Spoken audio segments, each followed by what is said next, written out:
Welcome to the Miracle Hour podcast, where you can experience the life-changing message of healing, freedom, blessing, and salvation. As God's end-time prophet and apostle shares to you the heart of the Lord, here's our host, Apostle Renato D. Carillo. Knowing God and His promises. Join me please in the book of John, chapter 8, verse 31 and 32. Then Jesus said to those Jews who believe Him, "If you abide in my word, you are my disciples indeed. And you shall know the truth, and you shall know the truth, and the truth shall make you free." John 15:7 and 8, ang Panginoong Hesus pa rin po nagsasalita rito at ito po ang sabi niya, "If you abide in me, and my words abide in you, you will ask what you desire."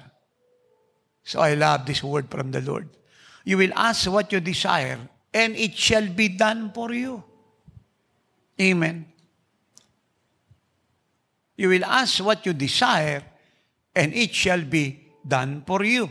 Verse 8, "By this my Father is glorified, that you bear much fruit, so you will be my disciples." Isa pong dahilan kung bakit ang buong mundo po ay nasa krisis, na kung saan ay nararanasan niya po yung iba't ibang uri po ng pasakit sa buhay, kaguluhan ng buhay, kapighatian ng buhay, madilim na pamumuhay, buhay na walang direksyon, buhay na walang katiyakan ng kaligtasan. Ang dahilan po ay hindi nila kilala ang Diyos. They don't know God. Kaya yung hindi po pagkakakilala sa Diyos, ang isa pong dahilan, malaking kadahilanan ng suliranin po ng buong mundo. Dahil nung nilikha po ng Diyos ang tao, isa po sa kadahilanan why He created man is to know Him. At yun po yung reason kung bakit niya nire-reveal kay Adan yung kanyang sarili at kay Eva.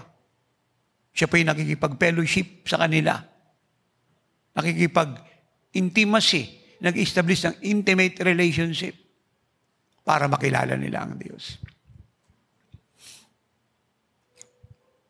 Dati itong dahilan nung si Paul po'y nagpunta po ng Athens, Greece, at nakita niyo po ang mga Grego sa templo ni Diana na lagi pong nag-gather, nagpe-fellowship, nagko-koinonia. At sa inscription po meron doon po sa templo ni Diana, sa rebulto niya, meron pong inscription at meron pong naka-inscribe na to the unknown God. At sinabi ni Paul na yung unknown God na hindi nyo kilala, na sinasamba nyo, ay ang Panginoong Jesucristo. At yun po ang simula ng pagbabago ng buhay ng mga Greek ng panahon pong iyan. Kaya bunga po ng kawalan po ng pagkakakilala sa Diyos, nag-imbento po ang mga tao ng kung ano-anong bagay patungkol sa Diyos.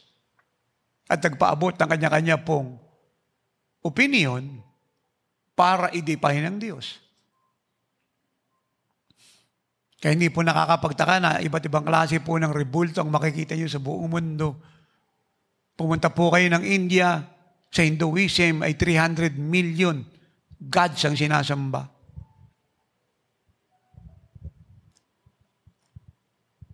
Iba't ibang klase po ng rebulto yung makikita nyo sa buong mundo. Kalahating katawan, tao, kalahating katawan, hayop. May matangkad, may mababa, may maputi, may maitim, merong balbasarado, meron naman po hindi balbasarado. Iba't iba pong klase po ng facial expression ang ating makikita. At ang marami po yung umaasa na ito po mga created gods po nila. No? Kasi sila po nag-create, kaya created gods nila ay tutulong sa kanila. Pero ang nangyari ay hindi po nagkaganon. Ang iba naman po hanggang ngayon ay pinipilit pong kilalanin ng Diyos sa sarili niyang kaalaman at pinag-aralan na hindi po mangyayari. Or the only way to know God is through His Word. And by the revelation of Himself, no other way.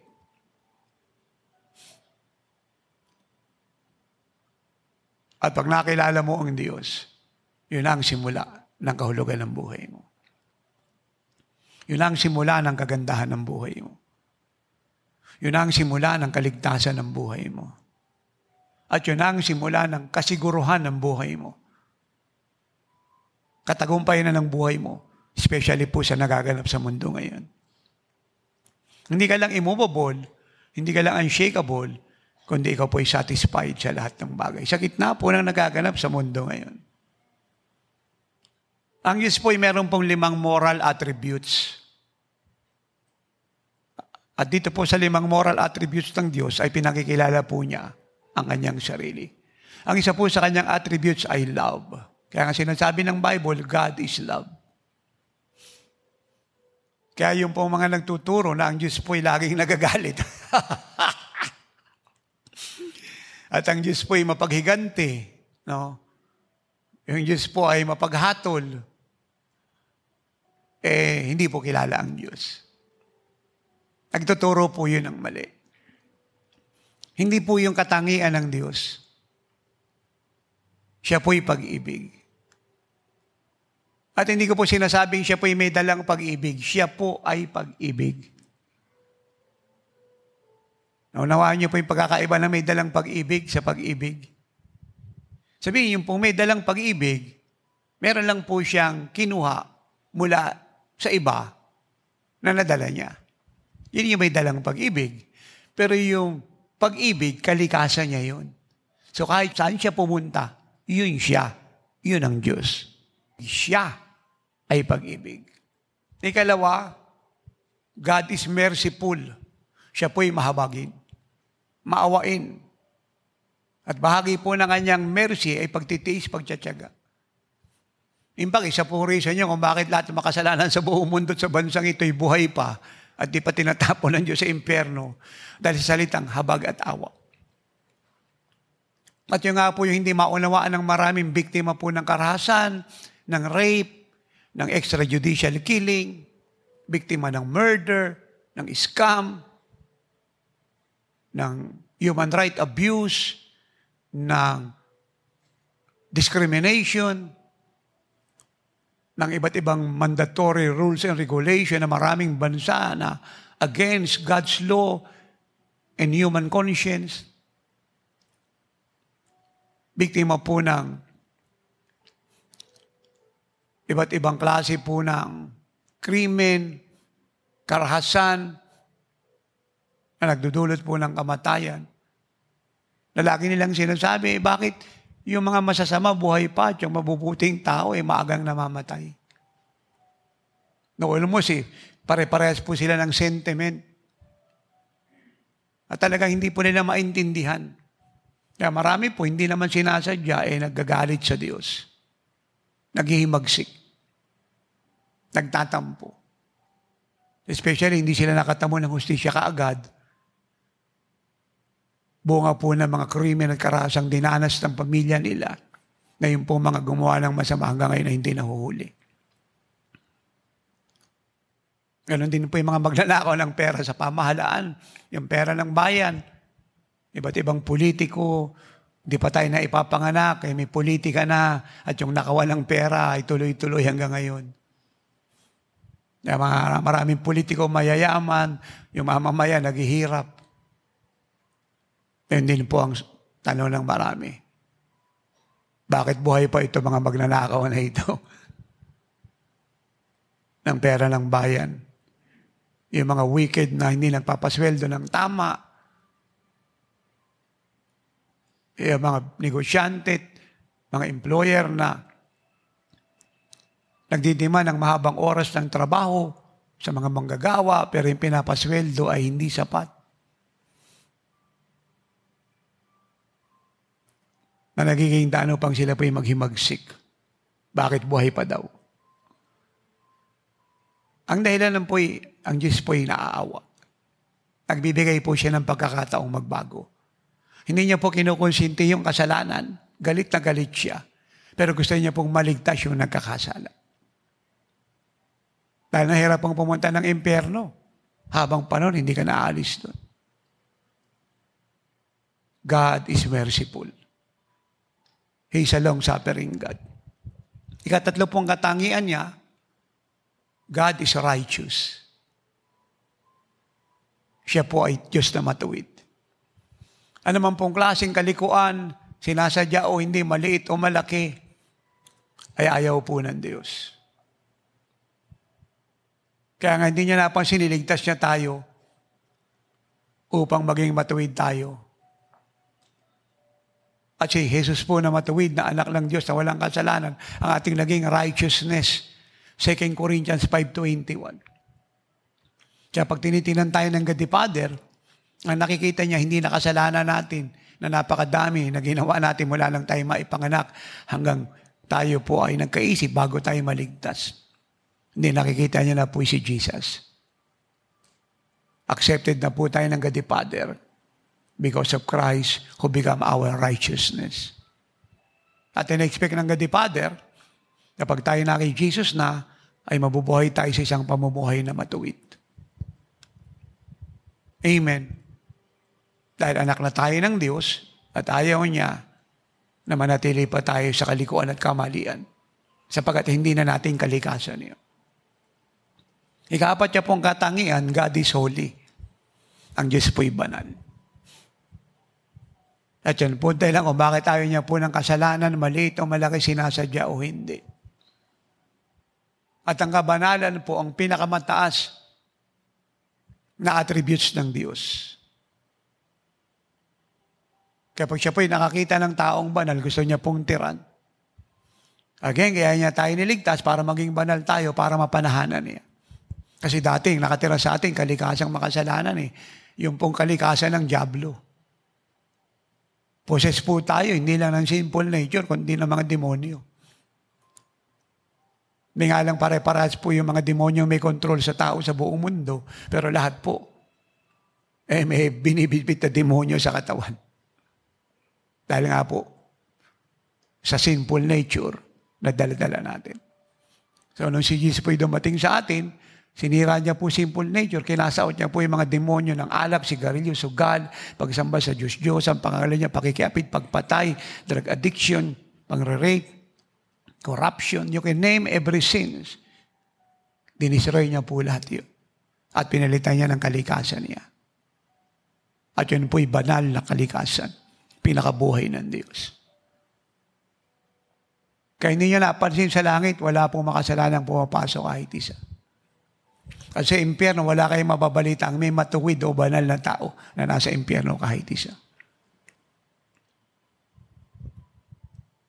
Magkahiwalay po ng daigdig at lugar yung matuwid, malinis ang buhay at yung makasalanan. Magkahiwalay. Magkahiwalay po ng daigdig at kalagayan, kaharian yung na kay Kristo at ala kay Kristo. At isang dahilan niya kung bakit inuutusan tayo ng Diyos laging magligtas ng kaluluwa, lagi tayong manalangin sa kaligtasan nila, mag-ayuno sa ating sambayanan, magbigay ng totoo para maipakalat ang ebanghelyo sa buong mundo. Especially, bababa na po siya. Ang kabanalan pong pinakamataas sa kalikasan ng Diyos. Holiness is God's highest attributes. Lastly, God is a faithful God. Yung pong ikalima sa moral attributes ng Diyos. Siya po'y tapat na Diyos. Dahil ang akin pong revelation teaching ay nakakonect sa mga pangako ng Diyos, kaya ang tatalakayin po natin ng gusto ay yung katapatan ng Diyos. He is a faithful God. Deuteronomy 7:9. Therefore know that the Lord your God, He is God, the faithful God, who keeps covenant and mercy for 1,000 generations with those who love Him and keep His commandments. Bahagi po ng katapatan ng ating Amang sama sa langit ay yung Kanya pong pag-iingat at pagtupad sa Kanyang mga pangako. Huwag natin kakalimutan yan. Lalong-lalo na sa atin na nagmamahal sa Kanya at sumusunod sa Kanyang mga utos. Lamentation 3:20-23. Through the Lord's mercies, we are not consumed, because His compassions fail not.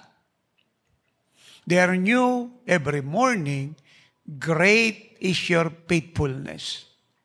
Nagaya po ng Israel, marami man po silang pagsuway, paglabag, paglapastangan sa Diyos, hindi pinayagan na sila po'y totally mapahamak at mawasak bilang bansa.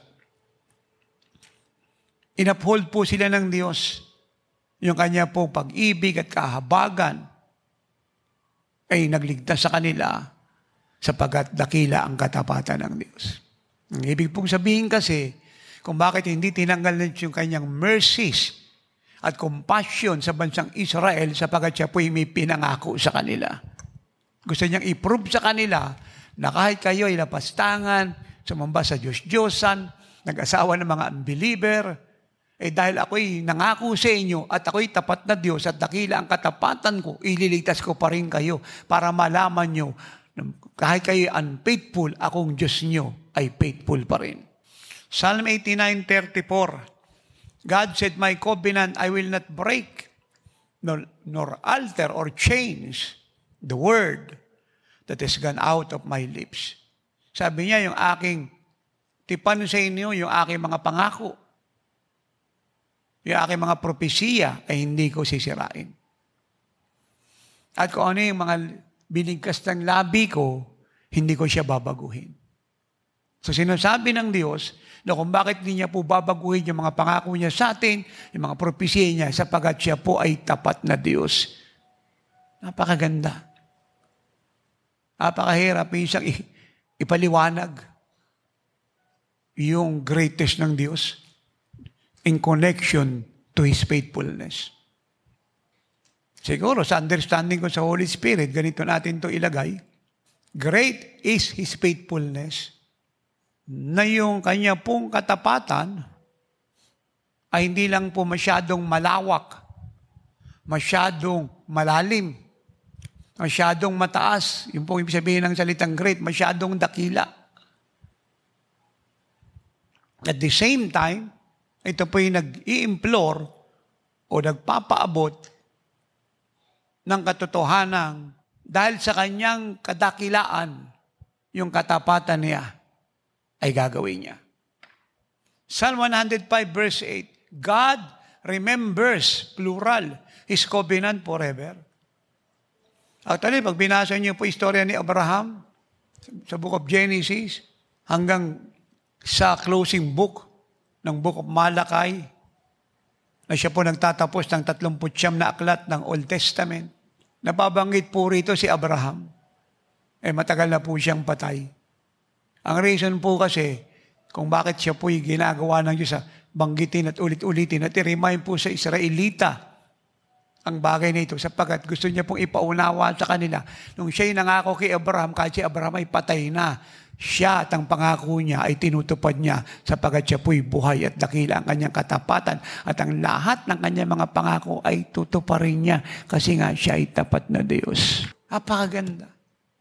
Yung pinangakuan patay na, pero po yung kaganapan ng pangako tuloy-tuloy, existing, patungo sa kanyang mga apo sa mga apo. Naintindihan niyo po ako, sa bawat henerasyon, may pinapadama ng Diyos ang kanyang katapatan. Isn't God so good? Isn't God so great? Isn't God so gracious?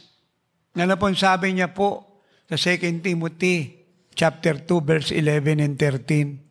2 Timothy 2:11. This is a faithful saying. Ito po'y tapat na nakapahayagan. Ito po'y tapat na pananalita. This is a faithful saying. Ano po yung faithful saying na ito? For if we died with Him, that is our Lord Jesus Christ, we shall also live with Him. If we endure, we shall also reign with Him. If we deny Him, He will also deny us. Pero pagdating po rito po sa katapatan, hindi po ganon. Amen? Ang sabi rito, pag tayo po ay namatay sa ating mga sarili sa Panginoong Jesucristo, na nasa Panginoong Jesucristo, tayo mabubuhay kasama niya.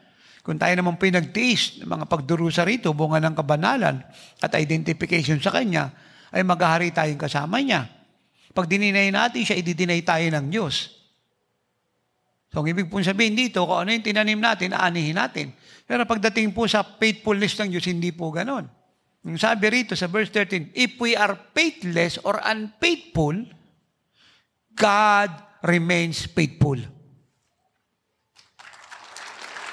Grabe, no? Napakaganda, no po, ano? Pag tayo raw po'y nag-deny sa Lord, i-deny niya tayo. Pero pag tayo po'y naging unfaithful, ang Diyos po hindi magiging unfaithful kasi hindi niya nature yun eh. Faithful pa rin siya.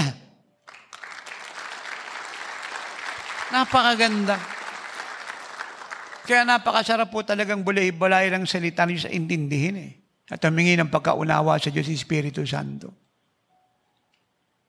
Yan yung sinasabi ko sa mga nagtuturo, wag lang dampot ng dampot, kopya ng kopya. Kung kani-kanyang preacher sa Facebook, sa Amerika, Singapore, Europe.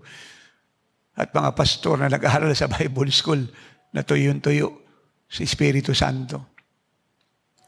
Ang dala puro head knowledge, walang change life unto perfection. Kailangan maintindihan mo ang salita ng Diyos alinsunod sa katotohanan ng nasusulat. Kung tayo po ay unfaithful, dapat ang Diyos unfaithful rin. Pero sabi niya, hindi. Kung unfaithful kayo, faithful pa rin ako kasi nature ko yun eh. Kaya nga pagdating sa katapatan ko, sigurado kayo, paniwalaan niyo pangako ko, huwag kayong magmali, huwag kayong umatras, huwag kayong mag-back out, paglaban niyo yan, sumunod kayo kasi siguradong tutuparin ko yan. Bigyan ko po kayo ng isang halimbawa. Nung early years po natin at ang ministry ito, lagi ko nagsasalita. Sabi ko, isang araw pupunta akong Israel. At hindi lang ako pupunta ka, ako isang eroplano kami, yung buong Jesus congregation, bibit-biting ko yan. Amen. Eh, lumipas yung 10 taon, hindi mo kami nakakapuntang Israel. Wala akong bit-bit. Pero dinideclare ko pa rin siya. Sabi ko, malapit na, pupunta na tayong Israel. Kaya kayo congregation, ngayon pala, maghanda na kayo, magpalista na kayo riyan, aalis tayo, amen. Isang eroplano, tayo lang sa kayo nun. Amen. Isang hotel, puro taga-oras lang himalayang tao ro. Isang bus, tayo lang lahat yun sa kayo nun. Amen. Ay, hindi ko po alam kung kayo at yung mga kapatid yung nakarinig niyang paulit-ulit na lang here in abroad, eh naniniwala at ano po yung pananaw. Pero ako, naniniwala ako. Ngayon, ito po, tanong. Eh tatay, hindi mo naman nakitang nangyari. Totoo po yun. Umabot ng 15 years mahigit, hindi ko nakitang nangyari. Pero naniniwala pa rin ako kung mangyari kasi nga alam ko ang Diyos ay tapat. So, ang ibig sabihin ay ito. Hindi po issue po yung iksi ng panahon o haba ng panahon. Ang issue rito, tsak na siya po'y magaganap sa panahon ng Diyos. So ano po ang pinupunto ko, mga minamahal, mga iniibig, mga anak sa pananampalataya? Huwag po tayong manghinawa. Do not give up. Move forward because the promises of God are all yes and amen in Christ Jesus. Huwag tayong maging bitter. Huwag tayong maging resentful. Huwag tayong mag-murmur. Ganito natin to ilagay. Yung marami, pag siya po ay nakakatanggap ng kaganapan ng pangako ng Diyos, puri ng puri, kanta ng kanta. At pag pangit ang nangyari kabaligtaran, hindi niya gusto, hindi na siya kumakanta. Ang taga-orat ng himala, kay pangit, kay maganda yan, kumakanta pa rin tayo. Kay pangit o maganda yan, sumasayaw pa rin tayo. Kay pangit o maganda yan, pumapalakpak pa rin tayo. Kay pangit, kay maganda yan, sumisigaw pa rin tayo. Kay pangit, kay maganda yan, umaaten pa rin tayo, priority pa rin natin ang Diyos, nagbibigay pa rin tayo. May tao po ba dito? naglilingkod pa rin tayo. Nabubuhay pa rin tayong banal at mali sapagkat alam natin, yung pangit, saglit lang yan, pero yung kagandahan habang panahon yan, At yung pangit na nangyayari, hangin lang yan mula sa dyablo. Pero ang pangyayari ay kontrolado ng Diyos. Kung bakit ko po ito pinapaliwanag? Kasi marami po mga anak ng Diyos, no? Kahit nasa five pool, mainipin. Hindi natin naintindihan yung salitang process, timing, the wisdom of God. Sa bawat panahon, ipakita mo ang pananampalataya mo sa Diyos. Huwag po tayong mainip. Lahat ng pangako ng Diyos may panahon ng kaganapan. At habang inaantay mo yung kaganapan, magpatuloy ka sa ginagawa mo, magpakatapat ka. At kung sa tingin mo kulang, dagdagan mo pa. At kung sobra-sobrahan mo pa. Amen. Sinabi ko na ito noon, uulitin ko. Kung bakit ko konti po yung nakuha ang blessing ng mga kapatira sa ibang fellowship, kasi nagmamadali. Ay tayo, hindi tayo nagmamadali sa kukunting blessing. The longer the waiting, the greater the wealth we will have.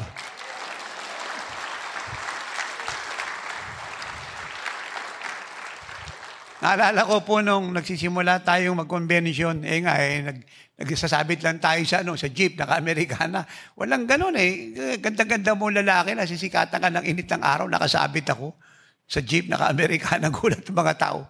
Alam nila siguro pelikula, at ako yung bida, wala namang cameraman, nakasabit ako. Pero naka-Amerikana ako. Nagtuturo tayo, maraming umaating, iba't ibang fellowship.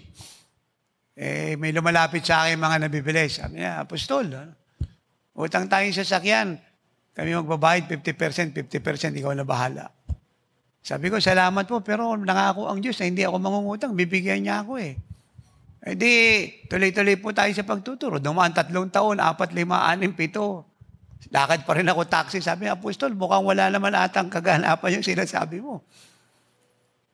Wala naman sasakyan dumadating. Sabi ko, huwag kayong mainip. Ako naman pinangakuan, bakit kayo yung nagmamadali? Naunawa ko, concern naman sila. Ina-appreciate ko. Pero nagantay ako. At dumating po yung isang araw, sabi na, anak, ayan na yung sasakay mo, bagong-bago yan. O di, sinakyan ko, bagong-bago. Kung naniwala ako sa kanila, nagasasakyan ako, pero wala nang glory ng Diyos sa buhay ko. Hindi na ako makakapagturo ng tamang pamumuhay. Kasi nangutang ako. At baka hindi ko pa nabayaran yun, baka hinatak pa ng bangko yun. Nagantay ako sa dala akong problema, sinakyan ko lang bagong-bago. Kaya huwag tayo magmadali. Ang Diyos hindi nawawala sa trono. Ang lahat na nagmamadali, mabagal pong lumago. Yung natuto mag-antay, lumalago. Kaya napakalagang kilalanin natin ang Diyos. Ito po ang bottom line ng revelation ito. Huwag po natin problemahin kung kailan siya magaganap. Hindi pinag-uusapan dito yung kaagad o mag-aantay ka. Isang bagay ang sigurado, magaganap siya. Sulat niyo po ito at huwag niyo kakalimutan na panahon lang inaantay natin. Para po kasing baby yan O ito na po yung mag-asawa, kinasal, tapos naglihi na po si sister. Alam na po ng couple na may baby na. Sila. Hindi naman po pwedeng sabihin na mag-asawang labas ka na riyan. 1 buwan pa lang naglilihi si sister. Ang ibig sabihin, mag-aantay siya ng 9 na buwan. At kahit di niya pero sahing lumabas yung bata, pag dumating na po yung panahon, kung saan siyang lalabas. Kaysa mainip, at mabuhay na walang common sense, at palabasin ka agad yung baby nang wala pang 9 na buwan, ang gawin ng mag-asawa, magpasalamat sa Diyos na sa isang araw, si baby lalabas. At para masigurong lalabas si baby, ang gawin ng mag-asawa, ingatan si baby. Ganito rin po sa spiritual truth na pinapaabot ko. Yung iba kasi kung kailan dadating na yung kaganapan ng pangako na rin, saka naman tumalikod. Saka naglaylo. He remembers His covenant forever, the word which He commanded or spoken or prophesied for 1,000 generations. Yung generations, plural. Libong henerasyon. Yung sinabi ng Diyos na alala niya. It's a matter of time.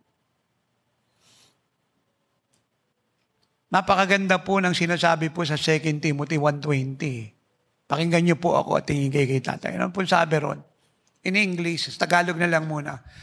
Lahat ng pangako ng Diyos kay Kristo Jesus ay puro oo. Lahat.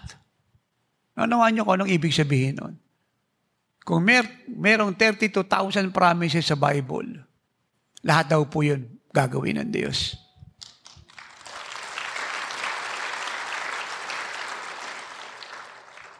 Bakit mo sinabi yun, Apostol? Kasi ang sabi ron, lahat ng pangako ng Diyos ay puro oo. Ang ibig sabihin, yung 32,000 promises na yun, puro oo, ibig sabihin gagawin niya lahat. Eksakto. Kasi walang sinabing susubukan o hindi. Sabi ron, lahat ay oo.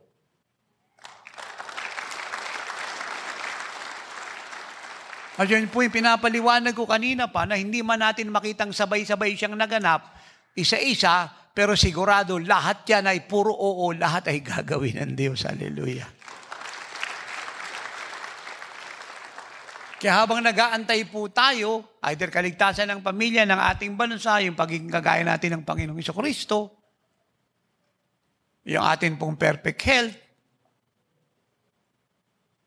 wealth ng wicked, apostolic revival, whatever it is. Habang inaantay po natin yung dahil lahat po yun ay mangyari at magaganap, especially yung rapture of the church, magpatuloy po tayong sumusunod sa Diyos. Mabuhay na tapat at malinis. Kasi lahat po yan ay oo, gagawin ng Diyos. In fact, para lalo niyo po akong maintindihan, pag na-rapture na po tayo ngayon, wala na tayo halimbawa rito, umalis na po tayo, wag na lang halimbawa, na-rapture na po tayo, kasi totoo naman yung rapture, hindi naman halimbawa yan eh. Na-rapture na po tayo talaga, wala na tayo rito. Nangako ang Diyos ng judgment sa Antichrist, tuloy-tuloy pa rin po yun, kahit ala na tayo rito.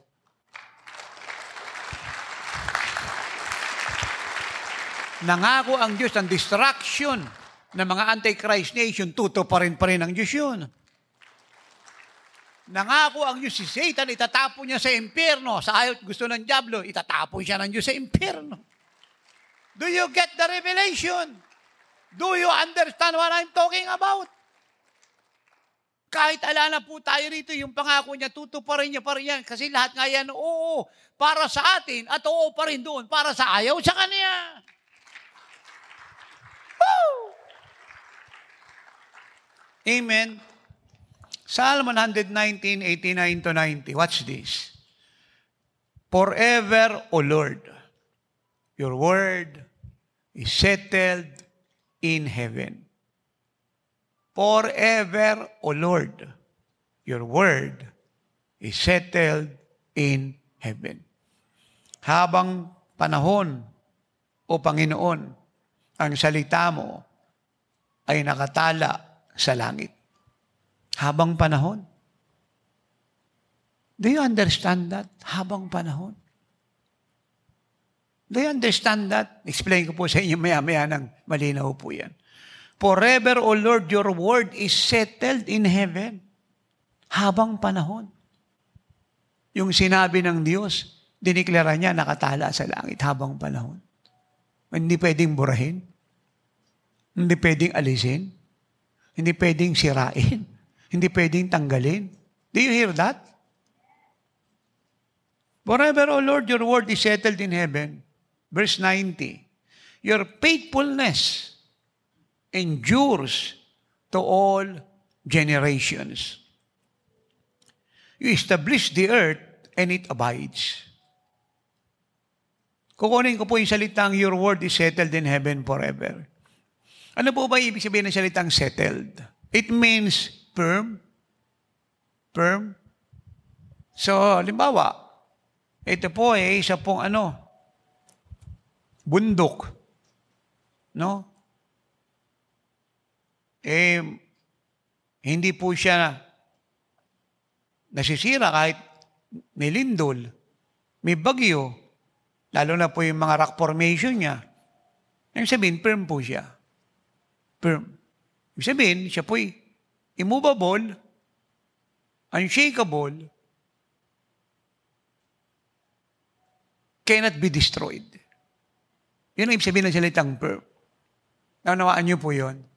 So, ikalawa pong meaning ng salitang settled, fix. Ikatatlo, establish. Pag sinabi pong establish, nasa matibay, matatag na kalagayan, maayos na kalagayan. Establish. Decisive Worldwide Ministry is established ministry. Kaya hindi ganun kadaling talunin mo siya kasi establish siya. Lahat ng departamento ng ministry establish. Matatag yung kalagayan. Matibay. Nakuha niyo po ako. Yan ang ibig sabihin ng salitang settled, established. And lastly, agreed upon. Napagkasunduan. Ay sino po nagkasundo sa langit? Yung God the Father, God the Son, God the Holy Spirit. Ano yung napagkasunduan? Kung ano yung sinasabi ng Diyos sa langit, mangyayari sa lupa. Ikalawa, not only He is a faithful God, but He is a powerful God. Masyado pong makapangyarihan ng Diyos. Jeremiah 32:27, Behold, God said, I am the Lord, the God of all flesh. Is there anything too hard for me? Behold, I am the Lord, the God of all flesh. Is there anything too hard for me? Siya po yung nagtatanong. Sabi niyo sa Tagalog, tingnan ninyo, masdan ninyo, ako ang Panginoon, ang Diyos ng lahat ng tao. Meron bang bagay na mahirap sa akin? Siya raw po ang Diyos ng lahat ng tao. Siya po ang Creator. Sinasabi niya walang bagay na mahirap sa Kanya. Anong ibig pong sabihin ng Diyos sa statement na ito? Kung bakit walang bagay na mahirap sa Kanya, sapagkat sinasabi niya, siya ay napakapangyarihang Diyos. Ang Diyos mismo ang nagsasabing napakakapangyarihan niya.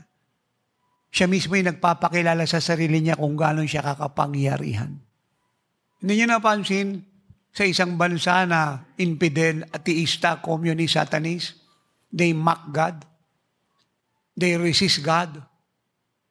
Anong ginagawa ng Diyos in response to their mocking and resisting Him? They display niya po power niya. Pinuprove niyang napakakapangyarihan niya. And when it happened then, pag nangyari po yan, they repent and surrender to God. At yan yung naganap sa Israel, yung panahon po ni King Ahab at ni Jezebel. Nag-backslide ang Israel. Tinuruan po ni Jezebel si King Ahab na maging immoral at idolatrous. Tinuruan niya ang Israel na maging immoral at idolatrous. Nagalit ang Diyos. Sinara langit, walang ulan. Walang ulan, walang pananim, walang pagkain, walang barley, walang wheat, walang pig, walang oil, wala lahat. They starved to death. Pero ang purpose ng Diyos sa kanila, redemptive. Redemptive judgment. Ang ibig sabihin, yung hatol na yung para tubusin sila, ibalik sila sa pananampalataya. Pag-ibig pa rin ng Diyos yun. Then He sent Elijah the prophet. At hinamon ni Elijah ang mga false prophet ni Baal, ni Jezebel. Nagkaroon ng duel sa Mount Carmel. Kumuha po ng altar. Yung mga handog ay inilagay sa ibabaw at binuhusan ng tubig. Ang alam po natin, yung tubig ang pumapatay sa apoy. Ayun, nag-chanting na yung mga false prophet ni Baal para dumating po yung Diyos-Diyosa nila at i-consume yung handog doon sa altar. Hindi dumadating, nilubugan na sila ng araw, hiniwanan nila yung mga palad nila, sinacrifice nila yung mga anak nila sa Diyos-Diyos, literal, pinatay po nila at sinakripisyo. Pero walang nangyari. But Elijah simply prayed and God answered by fire. At yung pong altar na punong-puno po ng tubig, bumaha na nga po hanggang doon sa ilalim. Na imposible pong mapugnaw ng apoy kasi nga, tubig ay tinupok ng Diyos. At yun pong naging key upang ang mga Israelitang backslider ay bumalik sa Diyos. Yung display ng power niya.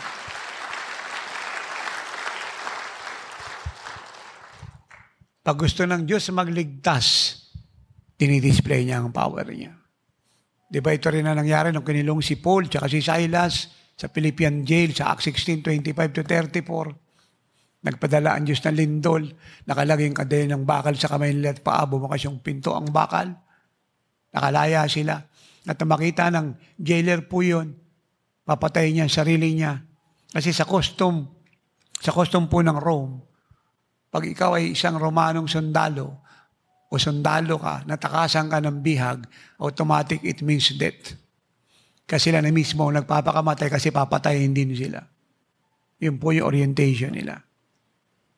Pero inawat ni Paul, sabi ni Paul, don't kill yourself, we are here. We don't escape. At bunga po ng display ng power ng Diyos, ano po nangyari roon sa jailer at pamilya niya, sila pong lahat ay naligtas. At hindi lang sila, pati po yung mga kasama nila Pablong nakakulong. Kaya pag ang Diyos ay nagdi-display ng power, sinasabi niya, walang ibang Diyos, ako lang. Wala akong kagaya. Kaya lahat ng panalangin natin, pag-aayuno, huwag tayong tumigil hanggang Pilipinas ay maging taga-oras ng himalat ang buong mundo ay pumasok sa langit at ang church ay maging kagaya ni Jesus. Lahat ng ating panalangin at pag-aayuno, lahat ay sasagutin ng Diyos. At yung dati na po nating ginawa ay sinagot na at yung bago nating gagawin, sasagutin pa rin. Now, tingin po kaya kay tatay. Isa pong dahilan kung bakit hindi natatakot ang Diyos sa mangako, kahit imposible po yung pangako niya at mahirap intindihin kung paano magaganap sapagkat alam ng Diyos, siya po'y makapangyarihan. Alam po ng Diyos na meron siyang sobrang kapangyarihan para tuparin ang pangako niya. Alam po niya. Hindi kagaya ng presidente, hari, emperador, bilyonaryo, politiko, sino man pong papa na nangamatay na nung panahon nila o nabubuhay ngayon. Ministro, monsenyor, obispo, pastor, guro, kilalang tao, nangangako, pero yung pangako, palaging limitado. Kasi wala silang sobrang kakayahan, parang mangako lang sobra doon sa kaya nilang gawin. Kasi nga, yung kaya nilang gawin, minsan hindi pa natutupad. Paano pa sila mangako ng sobra sa hindi nila kayang gawin? Naunawaan niyo po yun. Alam nila na yung power nila limited. Pero ang Diyos hindi. Pag siya po'y nangako, sobra-sobra yung kanyang pangako, hindi natin kayang isipin. At kung bakit siya nangangako ng sobra-sobra sa kaya nating isipin, kasi lahat ng kanyang pangako ay kaya niyang gawin. Bakit po niya kayang gawin? Sapagkat alam ng Diyos na lahat ng kapangyarihan ay nasa Kanya. At maganda po yung definition po ng Luke 18:27. Jesus said, the things which are impossible with men are possible with God. Yung bagay daw po, o mga bagay na imposible at mahirap sa tao, lahat ay posible at madali lang sa Diyos. Imposible sa tao yung magpaulan. Sa Diyos po ay posible. Imposible sa tao pong limasin ang Red Sea. Sa Diyos, saglit lang. Imposible sa taong patigilin ng lindol. Sa Diyos, saglit lang.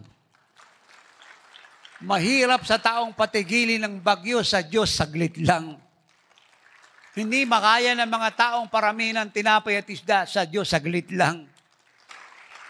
Hindi kaya ng sino mang taong nabubuhay sa mundong ito nung nakalipas hanggang ngayon na baguhin ang sarili niya, kay Kristo, saglit lang. Woo! Amen? Hindi kaya ng mga taong buhay ng mga patay, sa Diyos, saglit lang. Hindi kaya ng mga taong palakarin yung mga nasa wheelchairs, kay Jesus, chicken feed lang. Amen. Yung lahat ng imposible sa tao ay posible sa Diyos. At yung hindi kayang gawin ng mga unbeliever ay kaya nating gawin because we are a carrier of the fullness of God's glory. Takot sila sa COVID at sa diablo, pero yung COVID at yung diablo, takot na takot sa atin, Nag-aalala sila sa takbo ng mundo, pero yung mundo inaalala tayo kung anong gagawin sa atin. Because the apostles will travel! Ngayon ang pumalakpak ang mga tao rito. Amen? Maintindihan niyo po ako. Kung bakit ang mundo ay nagpapanik, they don't have something we have. Ay kung bakit si Satan nagpapanik laban sa atin because the devil know we have something that makes him tremble. We have something that scares him. Na Tagalog, meron pong sama sa ating kinakatakutan ni Satanas. Lahat po ng may substance, nature, being, buhay ni Jesus ay pumalakpak lang malakas. Lahat po ng carrier ng fullness ng glory ni Jesus ay tumalo ng mataas. Sumigaw ng malakas. Isa pang sama-samang talon, palakpak, sigaw, lukso, lundag. Woo! Amen. And then listen to this. Ito po yung napakaganda. Gustong-gusto ko po ito. Genesis 1:1. In the beginning, God created the heavens and the earth. Ano po yung sinasabi po ng salitang ito ng Diyos para sa ating lahat, for our understanding? Sa simula pa lang po, bago palalangin ang mundong ito at lahat ng laman ito, pinakikita na ng Diyos kung gaano siya kakapangyarihan. Sa simula pa lang. Do you get the revelation? Sa simula pa lang. Hindi niya sinabing in the middle or after the creation of everything I have created. Ang sabi niya, in the beginning. So paraphrase, God said, in the beginning, I am telling all and declaring myself to all that I am so powerful. In the beginning. Mahinang pumalakpak ang mga tao rito. Woo! Kaya nga, malaking kalungkutan sa Diyos pag tayo po'y nagda-doubt. At lagi po sinasabi ni Tatay, wag na wag tayo mag-confess ng negative. Lalo na kayo may mga karamdaman. Tigilan nyo na yung kakakompes ng mga sakit yung paulit-ulit na lang yan. Sabi ng doktor, sabi ng ophthalmology, sabi ng x-ray, sabi ng laboratory, sabi ng blood sugar ko, sabi ng blood pressure ko, sabi ng eye pressure ko, ear pressure ko. Kaya gaano katotoin, tigilan mo na yung kakakompes. Palitan mo yung confession mo, yung sabi ng pakiramdam mo, sabi ng sakit mo, sabi ng x-ray, sabi ng laboratory. Palitan mo ng salitang, sabi ng salita ng Diyos sa sugat ni Kristo, ako'y magaling. At kahit hindi mo pa maramdaman yung kagalingan na parang hindi nagmamalibis, huwag kang magbago ng salita sapagkat walang salita ang Diyos na walang kapangyarihan. At huwag kang magulat sa kakasalita mo. Isang araw magugulat ka na lang pag-isip mo yung mata mo maliwanag na. Yung bukol mo tunaw na. Yung ulcer mo wala na. Yung problema mo sa atay, sa baga, sa bituka, tapos na, wala ng dialysis. Speak your healing. Declare that Christ made you whole. At hindi lang yan. Sabi mo, Lord, salamat po. Hindi mo lang ako pinagaling. Pero yung kagalingan ko ay perfect at permanent. Mukhang hindi nyo ako naintindihan. Ulitin natin, Lord, salamat po. Hindi mo lang ako pinagaling. Yung kagalingan ko ay perfect at permanent. Sa Tagalog, permanente. Amen? Wag po tayo magbago ng confession. Naramdaman mo, makirot ulo mo, wag mo lang pinagkukukompes na makirot na naman ulo ko, mukhang tumataas yung blood sugar ko, yung blood pressure ko. Pag nakaramdam ka ng kirot, kaya totoong tumataas siya, no? Hindi tumataas. Ganito, gawin mo, demonyo ka ng kirot, walang tatalab. Sa akin si Kristo, yung nature ko, yung substance ko, wala kang karapatan. Layas! Ngayon lang pumalakpak mga tao rito. Amen? Huwag niyo pong akalimutan yung sinasabi ko. What you say is what you get. Pag lagi mo na lang pinamumuhay yung pakiramdam mo, gugupuin ka. Huwag mong pakiramdaman yung pakiramdam mo. Ideklara mo ang salita ng Diyos. Yung kagalingan mo, yung pakiramdam mo, susunod sa sasabihin mo.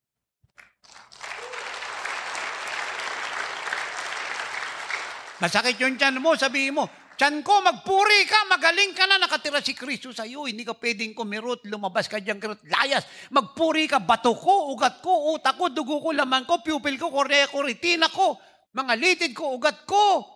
Magpuri ka, magaling ka na, nakatira ang Panginoon sa'yo, walang tatalab sa'yo, magpuri ka, magpuri ka!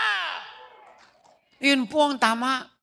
Hindi yung pag-ising mo sa umaga, hanap niya asawa niya, kunin mo nga yung blood pressure. Kunin mo nga yung blood pressure. At yung panunaw kasi mukhang lumulutang na naman yung bituka ko.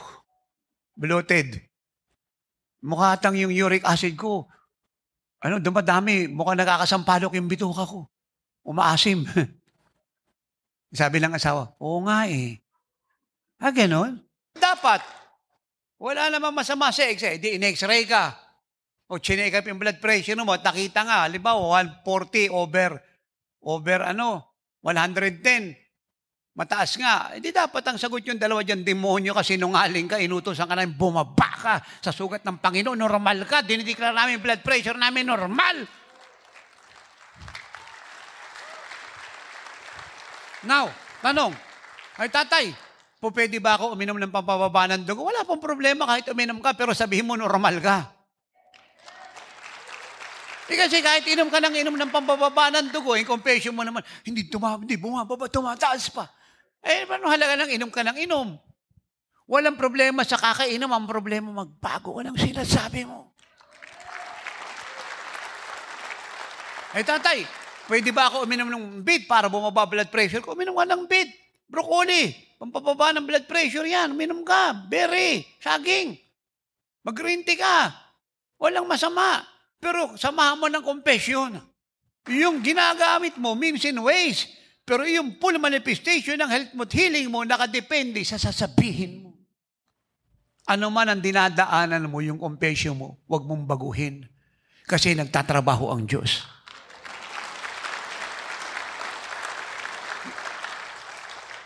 Huwag tayong gumaya dyan sa marami na, hindi ko na kaya mamamatay na ata ko. Yung patay. Totoo po yun. Yung iba naman dyan, totoo po ito. Umubo lang. Siguro nalamigan sa biyaw, nainitan, mahaba yung biyahe, naarawan, naalikabukan, may mga allergy substance pumasok sa ilong, umubo-ubo, nagbahing-bahing. Tapos nagluha-luha, allergy. Sabi, paratang may COVID ako. Nagpaswab, may COVID. Quarantine. Akong kausap dito. Pero wala naman talaga siyang COVID. Ba't siya nagka-COVID? Sabi niya, parang meron Inimbita niya yung COVID. Sino-sino iniwala pag inimbita mo yung COVID gusto nang namamasyal? Dapat ginawa niya, demonyo ka, walang tatalab sa akin, allergy, patay ka na, hindi ako tinatablan niya, kinuha na ni Giselle, lumayal ka, lumabas ka, magaling na ako. Now, tatay, halimbawa, iinom ako ng antihistamine, walang problema kung gusto mo uminom, basta i-declare mo, magaling ka na. Uminom ka o hindi, huwag kang magbago ng confession na yung allergy mo, kinuha na ng Panginoon yan. Amen? Amen? Sabi mo sa katabi mo, lakasan mo, kung hindi ka maring ituro mo, what you say is what you get. Amen? Say you are healed. And you will be healed. Palakpakan natin ng Diyos. Maliwanag po ba yun? Amen? May authority kayo Gamitin niyo yan. Amen? Amen? Minsan, nakirot yung paa, namimitig, kung anong inong kinukumpes. Ay, umakit na ata yung lamig Kaya umakit siya, umababa siya, o hindi siya umakit, o nananatili sa kalagayan, demonyo ka, labas! Nakasan niyo yung palakpak? At kung hindi mo nakita kaagad yung sitwasyon na nagbago, tuloy lang confession. Magpasalamat ka sa Diyos. Huwag kang magbago ng pananampalataya. Hawakan mo yung katotohanan, magaling ka na kaya ano pang proseso, daanan mo. Maniwala ka, pinagaling ka ng Diyos. At kung maniniwala ka lang mabilis, edi mabilis kang gagaling. Dahil ang sabi ng Bible sa Matthew 9:27-28, sang-ayon sa pananampalataya mo, hindi sang-ayon sa pakiramdam mo, x-ray o report ng doktor, sang-ayon sa pananampalataya mo, yun ang mangyayari sa iyo. At ang sabi ng Proverbs 23 verse 7, kung ano yung akala ng puso mo sa kalagayan mo, yung ka. Kung akala ng puso mo magaling ka, yun ang mangyayari sa iyo. Amen? Amen? Kahit po biro, wag tayong magsabi na, eto, dumating mga kamag-anak natin, sabi, Kuya, ate, tumatanda ka. Oo nga, kasi, talagang patanda na ako eh. Wag ganon. Ang confession dyan, nadadagdagan edad ko, pero bumabata ako.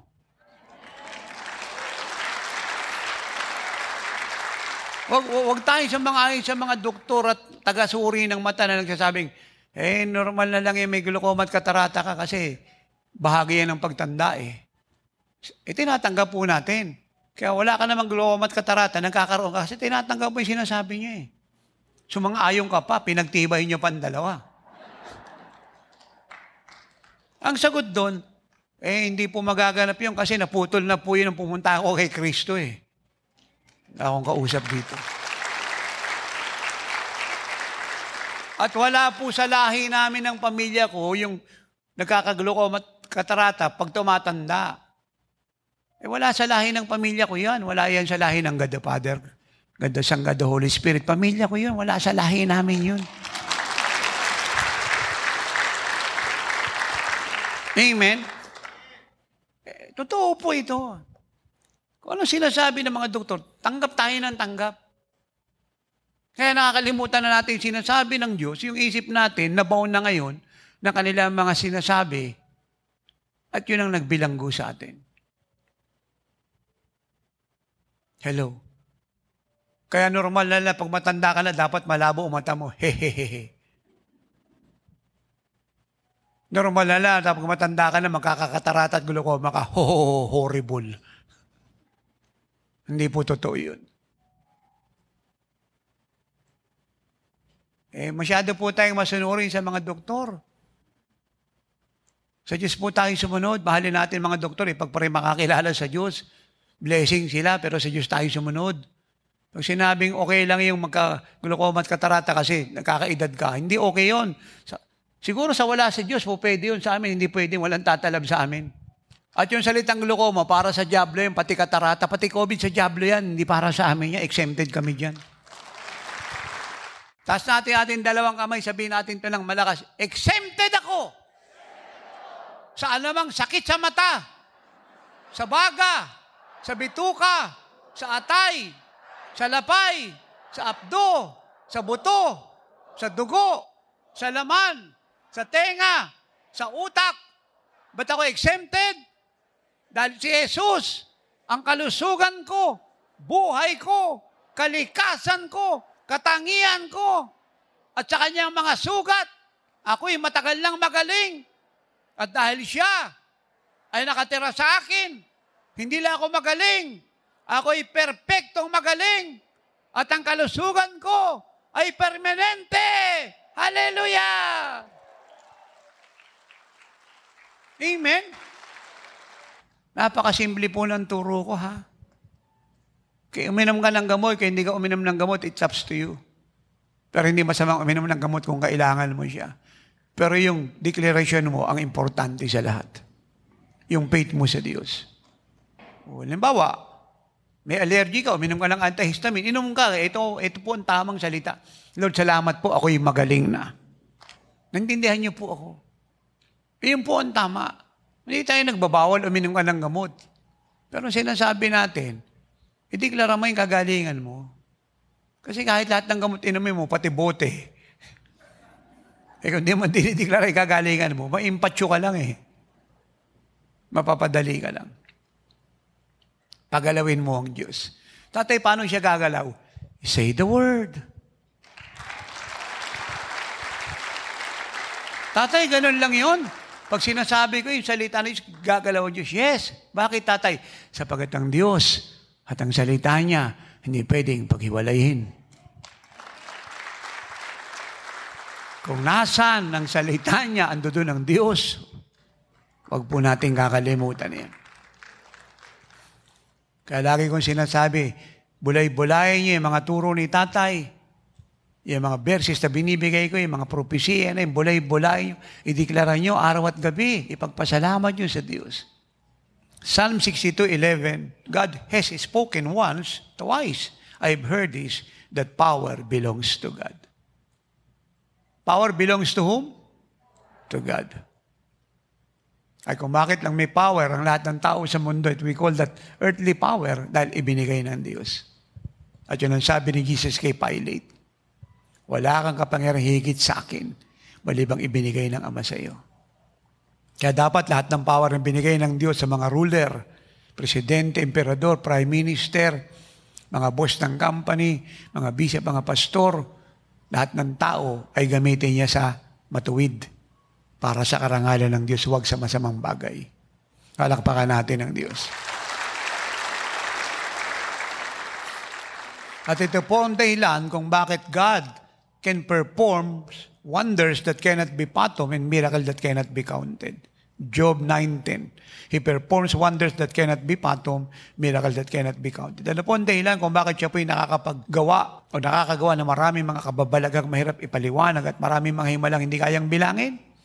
Sapagat sobra ang kapangyarihan ng Diyos. Huwag po natin kakalimutan yan. Kaya dapat alam nyo, pag nababasa po natin yung mga truth na ito at narinig nyo ngayon, yung spirit po natin, nagra-rise up and we want God to prove it. We challenge God. Kaya lagi tayo mag-pray. Ako yun po yung spirit ko eh. Kahit earlier ko hanggang ngayon. Pag nabasa ko po sa Bible, yung imposibleng bagay ginawa na yun, ang sabi ko, Lord, I want to see it. Do it to me and through me. Bayaran natin yung presyo. Manalangin tayo ng gusto, mag-groaning, mag-ayuno, mabuhay sa kabanalan.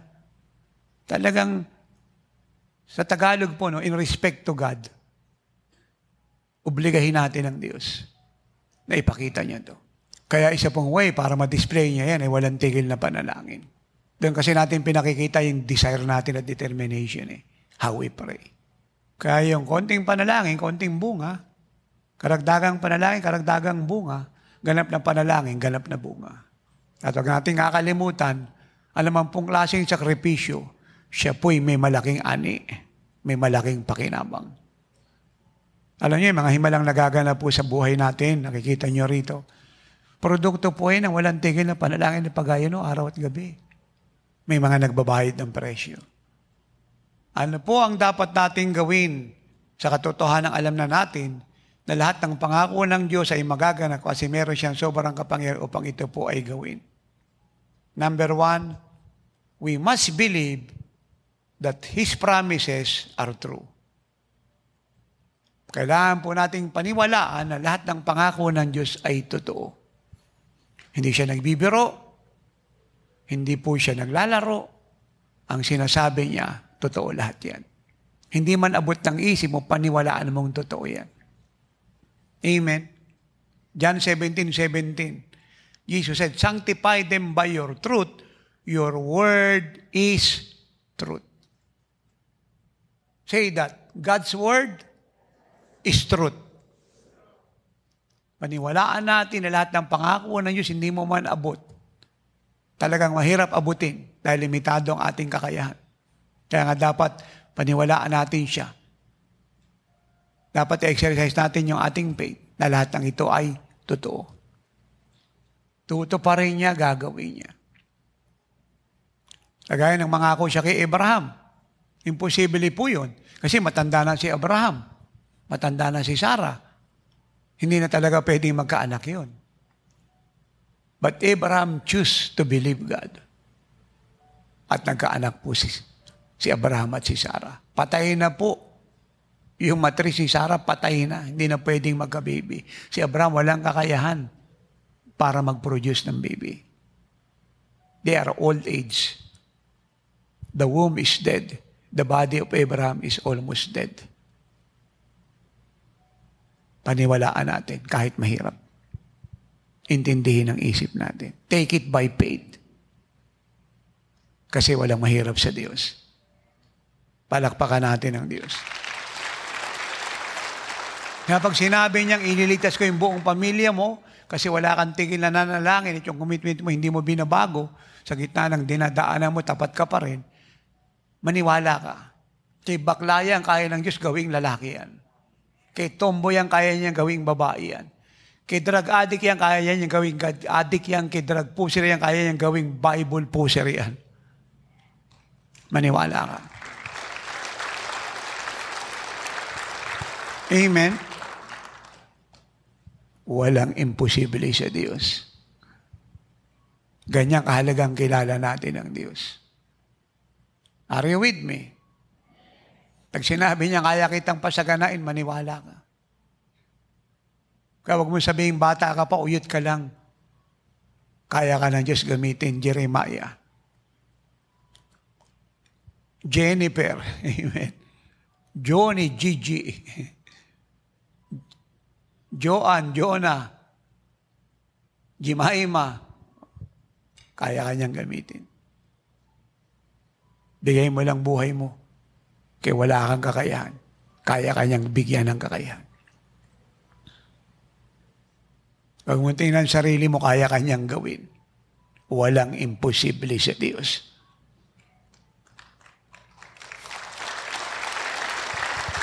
Si Mary, birhen. Wala sa istorya ng mundo nung siya po'y nilalangang ngayon ang birhen ng anak. Pero si Maria ng anak, walang imposible sa Diyos.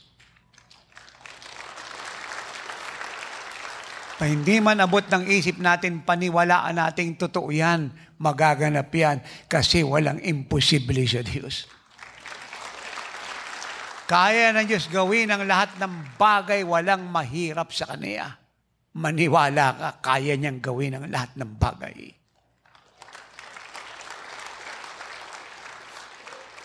Kaya niyang tanggalan ang wicked ng kayamanan sa maiksing minuto. At kaya niya yung mahirap na susunod sa Diyos sa payamanin ng ganong kadali.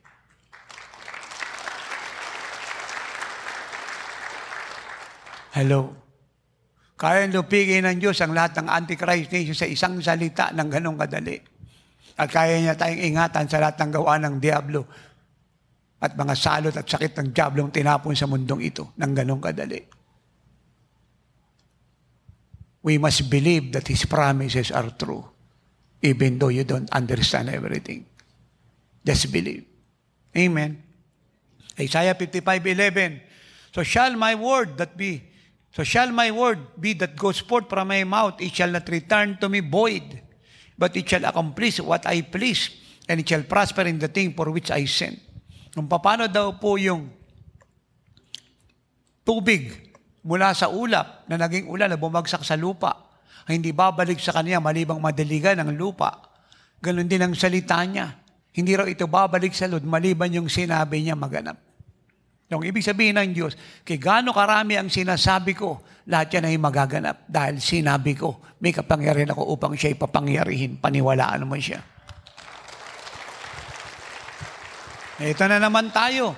2 Corinthians 1:20, lahat ng pangako ng Diyos kay Kristo Jesus ay puro oo. Kaya ang sagot mo, lahat ng ito ay magaganap. Hindi ko man maunawaan kung paano niyo ito gagawin, hindi ko na ito poproblemahin. Ang importante, isa lang ang gagawin ko, maniwalang gagawin niya, at ito ay matatanggap ko at ng pamilya ko, period. Huwag na po nating problemahin kung paano niya gagawin. Hindi natin maaarok. Paniwalaan mo na lang na ginagawa niya. Numbers 23:19-20. God is not a man that He should lie, nor a son of man that He should repent. Has He said, and will He not do? Or has He spoken, and will He not make it good? Behold, I have received a command to bless. He is blessed, and I cannot reverse it. Ang Diyos daw po hindi tao na nagsisinungaling. Ang mga tao nagsisinungaling, ang Diyos hindi pwedeng magsinungaling. Ang mga tao nangangako, hindi natutupad. Ang Diyos pag nangako, tutuparin niya kasi hindi siya nagsisinungaling. Wala akong kausap dito. Ang mga tao nangangako, binabawi yung pangako. Ang Diyos pag nangako, hindi niya binabawi. Ang mga tao nagsasabing, ibibless kita pero hindi naman tinutupad. Pag ang Diyos nagsabi, Jesus is our shield, matatapos mo ang kalooban ko, magra-rapture na napakayaman mo, hindi magsasara ang langit sa iyo, you will soar high, walang pwedeng tumalo sa iyo, then, paniwalaan natin lahat yan. Hindi niya pwedeng baguhin yan pag sinabi niyang, Jesus, napakayaman mo, leader ka ng church, ang apostol, ang tatay ng church, tatapusin ang lingkod at ministeryo itong kalooban ko, mararapture kayong buhay, naglalagablab sa apoy ng Holy Spirit, sa kabanalan, sa kasaganaan, sa kalusugan, maniwala po tayo kapag hindi niya babaguhin ang sinasabi niya. Amen? Kaya pag sinabi niyang bless po tayo, ano man yung kalagayan mo ngayon, walang-wala ka man, maniwala kang bless ka. Amen? Let me say this, malapit na po akong matapos. Ano man ang kalagayan ng Jesus Hill kayo, wala pa kayong nakikita. Our greatest best is coming. Tatay, ito na yung nangyayari sa atin, wala pa tayong nakikita. Correct. You are right. Our greatest best that is all new, unlimited, and beyond imagination is coming. At yun yung sinasabi ko kanina, magpakatapat lang po tayo sa pagsunod. Sayo natin at sa gusto, yung tinatangkilik natin, magmumultiply na magmumultiply.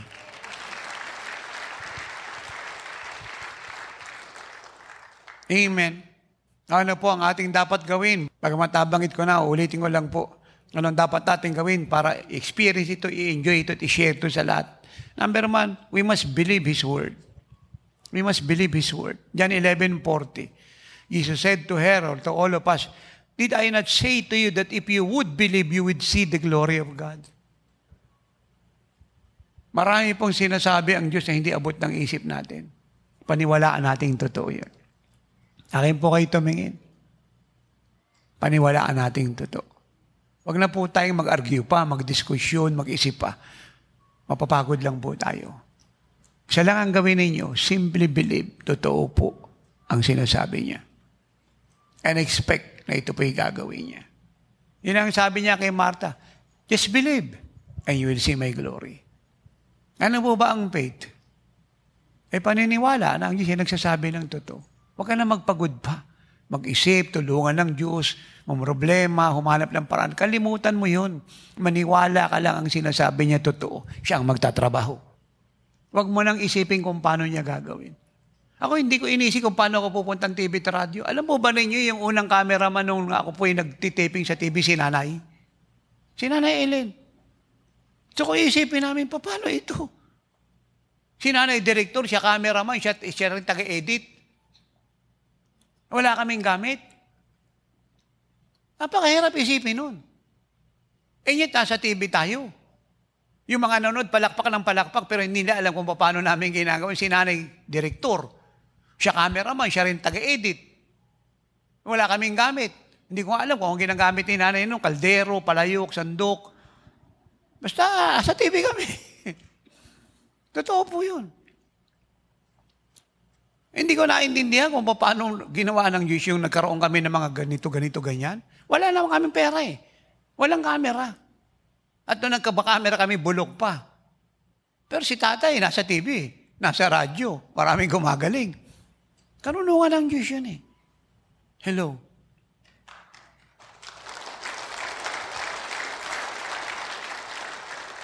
Tapos yung sumunod nating cameraman, wala namang alam yun. Ang hawak nung sandok, kusonero namin yun.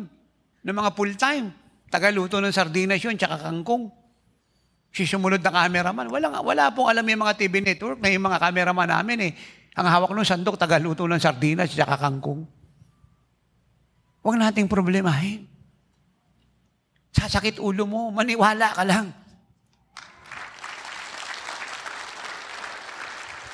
Hindi namin alam kung paano i-edit yung mga program. I-edit mo yan eh. Hindi namin alam. Pray lang kami. Lord, paano gagawin namin ito? Sabi niya, just pray. Pray kami. Nagpadala po siya ng mga kumukuha na may mga gamit na nag-i-edit, pinalibre muna kami. Akong kausap dito. Alam niyo, mga minamahal, totoo ang Diyos sa ministeryong ito. Ang himala rito, totoo. Hindi masamang matalino tayo, pero kung gamitin sa Diyos yan, hindi nagwo-workout yan, mapapahiya ka lang. Maniwala ka lang. Huwag mo nang problemahin kung paano niya gagawin. Asahan mo na lang gagawin niya, sumunod ka na lang. Maniwala ka. Maniwala ka lang. Amen. Anong sabi niya kay Pedro? Punta ka doon sa dagat. Manghuli ka lang. Tapo mo yung lambat sa dagat. Yung unang isdang papasok mo sa may bibig, may ginturon. Huwag nang problema yung Pedro kung paano nagkaginturon. Yung kinakain ng isda, ibulati. Bakit pera yung nasa bibig? Maniwala ka lang na may ginturon at pag nagutos siya, sunod ka lang. Amen? Are you with me? Ano sabi ng 10 ketongin? Sabi ng 10 ketongin, Luke 17:11 to 14, Panginoon,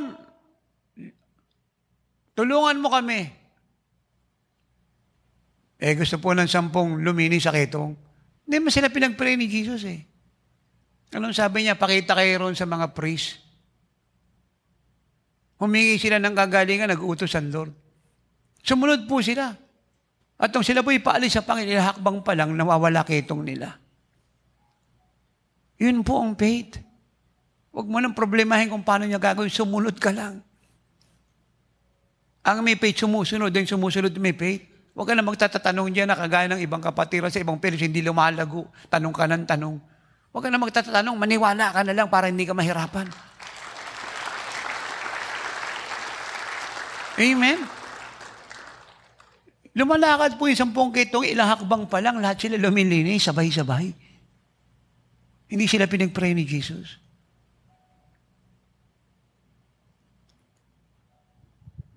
Marami pong blessing ang nawala kasi hindi tayo nabubuhay sa faith. Kaya ako po yung mapipilitang magturo ng faith series. Para pagtibayan kayo sa faith, para maraming himala na sinayang na maraming kapatiran sa ibang fellowship, ay hindi masayang ng taga-oras ng himala. Maniwala ka lang. Amen? Huwag mo nang problemahin kung paano niya paparamihin yung tinapay at isda, kumain ka na lang.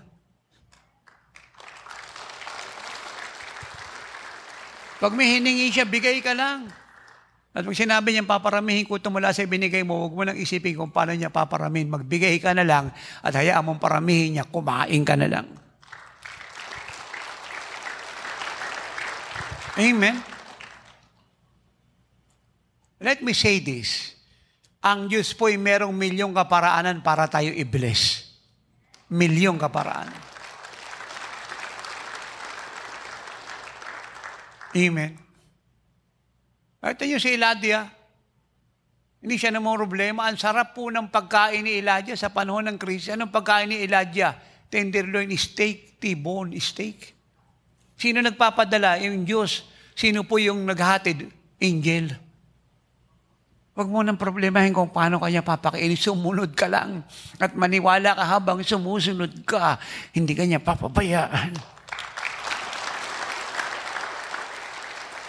Napakarami ko po gustong sabihin. Ganito na natin ilagay sa kasimplihan. Tingnan niyo po yung buhay ni tatay at ministeryong ito. Tingnan ninyo sa kasimplihan. Pinuprove ko sa inyo magmula nung lockdown hanggang ngayon. Magmula noon hanggang ngayon, hanggang mag-rapture, pinuprove ko po sa inyo sa kasimplihan ng buhay natin. Sunod lang kami ng sunod ni nanay.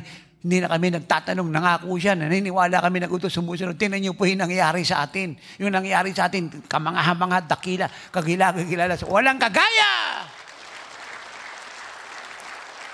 Amen? Amen? Sinabi ng Diyos sa akin, anak, sinabi ng Diyos, halimbawa At kung hindi halimbawa, mas mabuti. Sabi niya, anak, magkaka-aeroplano ka. Hindi ko na po problemahin kung paano ako magkaka-aeroplano, anong tatak ng aeroplano, sino yung piloto, saan kami lilipad. Maniniwala ako na magbibigay siya. Di salamat Diyos ko. At pag siya nagbigay ng aeroplano, may piloto na yun. Mahinang pumalakpak ang mga tao rin. Ano sabi ng centurion? Sa Matthew 8, verse 8 and 9, tsaka 13, sabi niya, dahil gusto ni Jesus pumunta sa bahay niya, ang sabi ng centurion, Panginoon, wag ka lang pumunta sa bahay ko. Wag ka lang pumunta, kasi hindi ako karapat-dapat. Magsalita ka na lang, yung alipin ko gagaling na. Wag ka lang umalis sa kinalalagay mo, magsalita ka na lang. Sabihin mo lang na alipin ko magaling na, okay na yun. Magaling na siya. Naniniwala ako ron. Kasi, pakinggan niyo po ako sabi niya, ako isang tao na nasa autoridad. May kapangyarihan. Pag sinabi ko sa aking 50 sundalong umupo, uupo lahat yan. Pag sinabi kong tumayo, tatayo lahat yan. At bakit sinusunod yung salita ko? Kasi ako'y may kapangyarihan. Nasa autoridad. At dahil sa katotohanan ito, na pag sinabi ko sa tauhan ko, upo sila. Tayo. Magsalita ka na lang. Kasi masigit yung kapangyarihan mo sa akin. At pag sinabi mo magaling na alipin ko, okay na yun, magaling na siya. Sabi ng Lord, walang ganitong klaseng pananampalatayang Israel. Umuwi ka na, magaling na alipin mo. Alinsunod sa iyong paniniwala, umuwi ka. At nung oras na yun, yung alipin niya gumaling. Ganyang kakapangyarihan ng salita ng Diyos.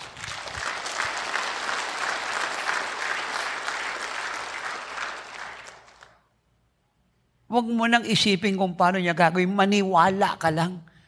Kaya hindi abot ng isip mo, ayaw ng pakiramdam mo, at may pagkakataong hindi naintindihan ng asawa mo, anak, magulang, kapatid, higit mong paniwalaan ng Diyos kasama ng pag-ibig at pananalangin sa kanilang makaintindi sila. Maniwala ka. Maniwala ka lang. Yun lang ang sabi niya kay Marta, maniwala ka lang, Marta, makikita mo ang kaluwalhatian ng Diyos. Maniwala ka lang. Amen? Ano pong sabi niya kay Marta? Si Lazaro ay buhay. Ang sabi ni Marta, patay. Ang sabi ni Jesus, buhay. Sabi ni Marta, patay. Huwag po tayong gumaya kay Marta nakikipag-argumento sa Diyos. Amen? Bakit sinasabi ni Martang patay? Kasi nilibing. Hello? Bakit sinasabi ni Jesus na buhay? Kasi walang mahirap sa kanya. Lakasan niyo yung palakpak. Si Marta nakatingin doon sa patay. Tayo nakatingin kay Jesus na buhay at bububuhay ng patay. Kaya ang Lord, nirebuke siya ang sabi ng Panginoon. Simple po ito, huwag niyo itong kalimutan. Marta, huwag ka nang mag-alala kay Lazaro. Maniwala ka lang na siya ay buhay kasi kaya kong siyang buhayin. Huwag mo nang isipin kung paano siya mabubuhay at anong paraan yung gagawin ko para siya mabuhay. Maniwala ka lang na siya ay buhay. Sapat na yan. Ako na magtatrabaho. Just believe and I will do it. Amen? Yan po ang faith. Hindi mo naintindihan, hindi abot ng isip mo, hindi ayon sa sabi ng doktor, hindi ayon sa pakiramdam mo, kabaliktaran lahat sa nakikita mo, narinig mo, nararamdaman. Maniwala ka na ang Diyos ay nagsasabi ng totoo. At yung sinasabi niya, gagawin niya at walang pwedeng pumigil sa kanya. Amen? Ito pa po, maganda to. John chapter 4, 49 to 53. Ito pong nobleman na ito, hindi po ito Hudyo, ha? Ito po Romans. Nobleman. Romano po ito. Meron tong anak na agaw buhay. So nagpunta siya kay Jesus. Sabi niya sa verse 49, Panginoong Hesus, bumaba ka doon sa tahanan ko kasi ang anak ko mamamatay. Anong sabi ni Jesus? Umuwi ka na. Buhay ang anak mo. Pakinggan po niyo ako maigi. Huwag po kayong malikot. Huwag niyong payagan yung diablong nakawin po itong revelation ito. Buksan niyo yung buong espiritu ninyo at makinig kayo. Ulitin natin ha. Sabi ng nobleman, Panginoon, pumunta ka sa tahanan ko. Yung aking anak mamamatay. Jesus said, umuwi ka na, magaling na ang anak mo. Hindi po siya Hudyo, ha? Hello. Anong ginawa po ng nobleman? Naniwala sa sinabi ni Jesus. Alam mo ba ninyo, isang araw pa ang dumaan bago siya nakauwi? Dahil po yung lugar na kinalalagay na malayo sa tirahan niya. Lumipas pa po ang isang araw. Sabi natin isang gabi bago siya nakauwi. So, ang ibig sabihin, sa paglipas po ng oras na yan, hindi niya nakikita anak niya. Wala siyang alam sa nangyayari. Walang telepono ng panahon na yun. Walang messenger. Hello. Walang radio. Walang walkie-talkie. Pero naniwala siya sa sinabi ng Lord. Natulog siya sa ibang lugar. Maaring siya po'y kumuha ng inn o naglagay ng tent sa desert. Yun naman kasi ang custom ng mga panahon na yan. Bago siya umuwi. At bakit natin sinabi yan? Nung siya po'y dumating na po ng tahanan niya, sinalubong po siya ng kanyang alipin. Ang sabi po ng kanyang alipin sa kanya,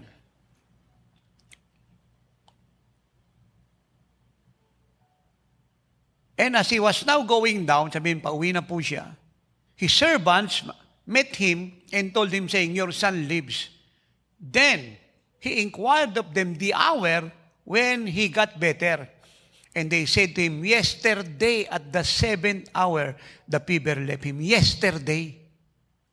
So ito po yung setup. Ito po yung nobleman. Ito yung mga tauhan niya. Simalubong na siya dumating. Sabi nila, magaling na yung anak mo. Ang sabi ng nobleman, kailan gumaling yung anak ko? Sabi nila, kahapon. Yung po yung araw na nag-uusap sila ni Jesus. Ano pong araw ngayon? Linggo. Linggo po nakauwi yung nobleman. Saturday po siya nakipag-usap kay Jesus. You see that? Do you understand that? Hindi po ito Israelita. Hindi ito pastor, hindi ito pare, hindi ito papa, hindi ito monsignor. Unbeliever to. Pero pinaniwalaan ang sinabi ni Jesus.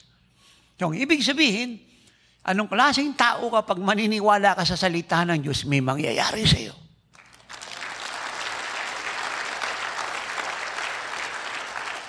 Take note, hindi po siya nagtanong kung paano gagaling ang anak niya. Hindi rin siya nagtanong kung kailan gagaling ang anak niya. Ang ginawa niya lang naniwala nung magsalita ang Panginoong magaling ng anak mo, umuwi ka. Umuwi po siya. He believed and he go home. Nung siya po'y naniwalang magaling na anak niya, siya po'y sumunod umuwi na. Walang tanong-tanong. Walang pag-aalala. Natulog. Kinabukasan ng linggo, umuwi. Are you with me? Oo, kunin po niya yan. That is faith. That is faith. Wala po siyang nakita. Walang balita sa anak niya. Pero naniwala siya sa sinabi ni Jesus na magaling ng anak niya. How much more tayo? Nakasulat na po rito yung sinabi ng Panginoon. Pag sumampalataya ka sa akin, yung pamilya mo, ililigtas ko. Sa mga latay ko, magaling ka na. Kaya kitang gawing kagaya ko. Pag sumunod ka sa akin, hindi ka na magkakasakit. Lagi ka sa ibabaw. Hindi ka pwedeng pumunta sa ilalim. Hindi ka na mangungutang. Ikaw magpapautang. Buo na ang salita ng Diyos. Paniwalaan mo to. Hello. Basahin mo araw at gabi. Paniwalaan mo. Are you with me? Ako'y meron po akong isang pinaimprentang binukbaon ko po. Ang lahat po ng laman niya, gagawin ko yon para sa inyo. Mag-love offering lang po kayo. Lahat po yun ay salita ni Jesus. Ginawa ko po siyang libro, pero galing sa Bible. Lahat po nang nakalagay doon, salita ni Jesus lahat. Direct na nagsasalita si Jesus sa iyo. Lahat po yun ay statement ng Lord. Kasi sa Bible, pag binasa mo, kinakwento siya ng mga apostle. Pero yung pinail ko, si Jesus mismo nagsasalita. I-hardbound po natin, mas maganda hardbound. Siguro, depende po yun kung magkano tayo sisingilin ng printing, medyo may kamahalan. Pero okay lang. Importante hardbound kasi salita ng Diyos yan eh. Dapat mahalin natin. Dapat gastusan. Amen? Amen? At dalawa po yung pipilitin kong gawin ngayon. Dapat magkaroon tayo nito ngayong taong ito.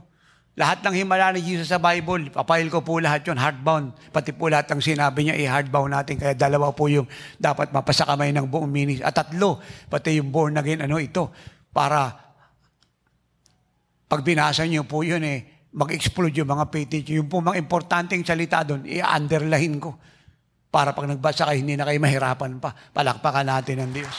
Woo! Amen? Napakasimple po nito. Ito natutuhan ko sa Lord. Magmula ng maligtas ako. Maniwala sa sinabi niya. Huwag mo nang intindihin kung paano niya gagawin. Mapapagod ka lang. Mahal ka niya, ayaw niyang mapagod ka. Paniwalaan mo lang na yung sinabi niya, totoo. Kasi makapangyarihan siya para gawin ito. Amen. My God. That is faith in God. Sa Kanya ka nakatingin, pinapaniwalaan mong sinasabi niya ay totoong lahat. At dito na po ako magtatapos. Ang Pilipinas ay malaya na.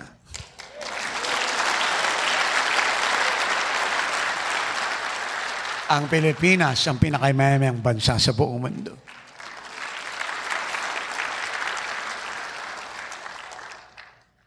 Ang papasok na kalalawa sa ministeryong ito ay mahirap bilangin.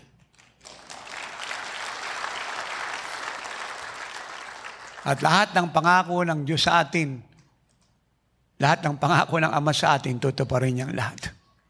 Paniwalaan natin. Yung glory days natin dumating na. Ang glory days natin ay selyado ng Diyos. At yung ating hinaharap ay masyadong dakila at malawak at mas malaki kaysa nakalipas natin kahit gano'n siya kaganda. At ang lahat ng ibibigay ng Ama sa atin ay sobra sa kaya nating isipin, sobra sa pinag-pray natin, sobra sa kaya nating unawain. Just believe it, obey God, be faithful to God, live a pure life, live His life, do His works, and enjoy it.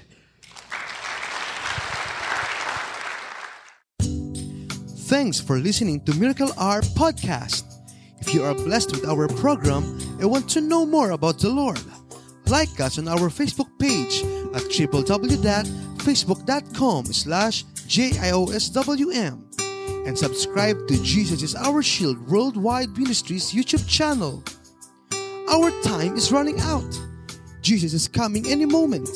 Apostle Renato D. Carrillo is mandated by God to bring the church to its full potential and to live like Jesus. Have a part in this end-time move of God. Pray, fast, and give to the work of the Lord. To God be all the glory.